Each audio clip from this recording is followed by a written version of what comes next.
Hi, it's HardReset, and today I'll show you how to fix overheating on Samsung Galaxy S10 Lite.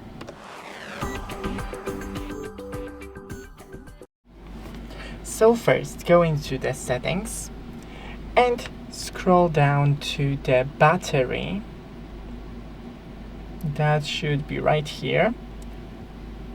And enable power saving and background usage limits. Then,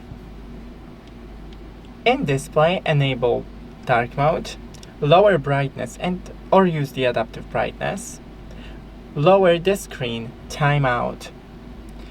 You can also, in here, disable every feature you're not currently using, for example, a Bluetooth or a Wi-Fi. Thanks for watching, don't forget to leave a like and see you in the next one.